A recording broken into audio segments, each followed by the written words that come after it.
Үзэгчдээ энэ өдөр мэдээллийн хөтөлбөр тодруулга болонгаар үргэлжлэн хөрж байна. За бид яг одоо усаагүй удирдах газрын дарга төрхөтэй ярилцахад бэлэн болсон байна. Танд энэ өдрийн мэндийг хүргэе. Энэ өдрийн мэндийг хүргье та бүхэнд ч гэсэн. За баярлалаа.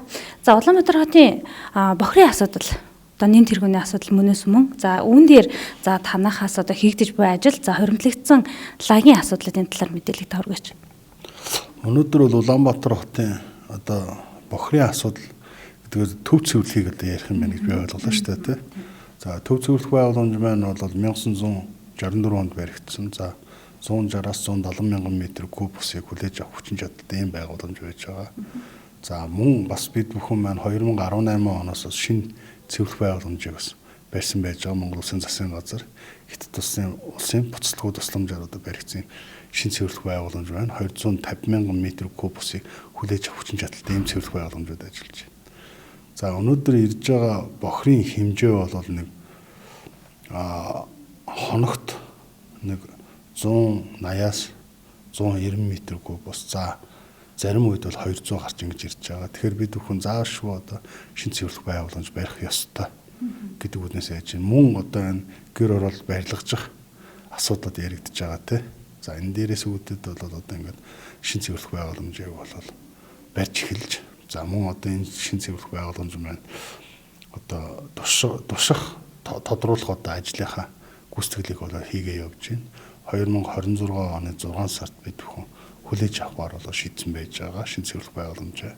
Өнөөдрийн хувьд бол бид бүхэн 2 дахь 3 дахь усаа бол хүлээж авсан байж байна. За тэрний өгөхөөр 50 мянган метр куб усыг авч одоо бүх тоног төхөөрөмжөөрөө одоо оруулан одоо энийг одоо тушах тодруулах одоо ажлуудаа бол хийж гэж явж байна. Бүтэн жилийн хугацаанд бид бүхэн бол энэ тушах тодруулах ажлыг бол хийн. За энийг хийсний үндсэн дээр бол мөн манай ажилчид бас энэ дээр суралцах ёстой гэж бас өвдөө бодож байна. За яагаад гэвэл энэ шинэ цэвэрлэх байгууламж нэг 70-аас 80% нь бол ихэнх нь бол автомат ийм шинэ цэвэрлэх байгууламж орчин үеийн шинэ цэвэрлэх байгууламж ирж байгаа. Хуучин 1964 онд барьсан цэвэрлэх байгууламж маань бол одоо механик голдуу ийм цэвэрлэх байгууламж байдаг. За энэ бол хуучин зөвлөлт толгойд улсын үед бол баригдсан шинэ цэвэрлэх байгууламж байгаа. Технологи үйл ажиллагаа нь бол энэ хоёр бол хоёулаа тис ондоо ийм хоёр цэвэрлэх байгууламж байгаа болохоор бид бүхэн шинэ цэвэрлэх байгууламжаа зайшгүй одоо бүтэн жилийн хугацаанд туршиж одоо тодруулга нь бол хийж заавалж авахар юм ажиллаж байна. Бохрын лагийн асуудлын талаар. За лагийн асуудлаар бол манай хуучин цэвэрлэх байгууламж технологи нь бол өөрөө тухайн үед бол хийгдсэн технологи 1964 онд бид түрүү хэлсэн тийм. Энэ технологи маань одоо лагаа гадна талдаа одоо хатаадаг ийм одоо технологитой 41 картаар одоо дамжуулж одоо гадна талаа хатаадаг байсан бол энэ шинэ цэвэрлэх байгууламж маань бол мөн одоо лагаа одоо эсгэх ийм тоног төхөөрөмжтэй ингэж орж ирж байгаа. За мөн энэ эсгэж энэгээ эсгэснийхаа дараа бол газ гаргана. За тий газаас тэг хэрэглэгчд болон өөрийнхөө одоо тухайн шинэ цэвэрлэх байгууламж дээр одоо ашиглах болцоотой байж. Мөн энэ шинэ цэвэрлэх байгууламж дээр нэг үндсэн хэсэг нь бол хийгдээгүй. Юу хийгдээгүй гэхээр лаг хатаах шатаах тэр технологи бол орхигдуулсан байж байгаа. Лаг хатаах шатаах технологи нь өөрөө зайлшгүй шинэ цэвэрлэх байгууламжтай байх ёстой. Ийм технологи болж байгаа. Энэ технологи нь хоцрогдсон үлдсэн байж байгаа. За энэ шинэ цэвэрлэх байгууламжийн өөрийнх нь одоо энэ технологиг одоо оруулах юм бол энэ лаг хатаах шатаах технологиг оруулах юм бол нөгөө нэг лагийн асуудал маань нэг талдаа гарах одоо болцоотой байж байгаа. Одоохондоо бол одоо шинэ цэвэрлэх байгууламж чинь орсон ч гэсэн үнэрийн асуудал болон лагийн асуудал бүрэн гүйцэтгэж шийдэгдэхгүй байна гэсэн. За мөн инженерийн одоо чиглэлтэй юм байгуулга байж байгаа. Усны үнэийг бол усны зохицуулах хороо гэдэг байгууллага бол одоо хийж гүйцэтгэдэг. За өнөөдөр бол усны үн бол хямдхан байгаа юу гэвэл хямдхан байгаа. За манай байгууллагаас гарч байгаа 1 литр ус бол гэр оролт 2 төгрөг. За байшаа оролт бол 1 төгрөг 35 мөнгө байдаг.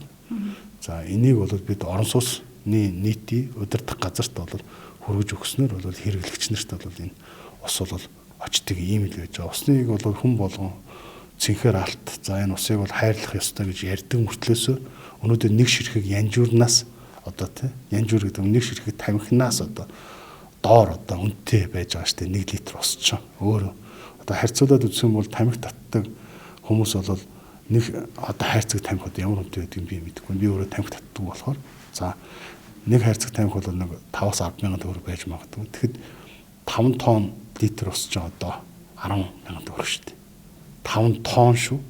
Тэ тэр ус ч одоо 10 мянган төгрөг ийм л байдалтай байж байна. Тэгэхээр ингээ яхаар хит их одоо үнгүүцсэн ийм одоо бүтээгдэхүүн болсон байж байгаа. Энэ үнгүүцсэн бүтээгдэхүүнийг бид бүхэн одоо тодорхой хэмжээнд бол үнэтэй болгож зардлыг бас бууруулахгүй болохгүй байгаа.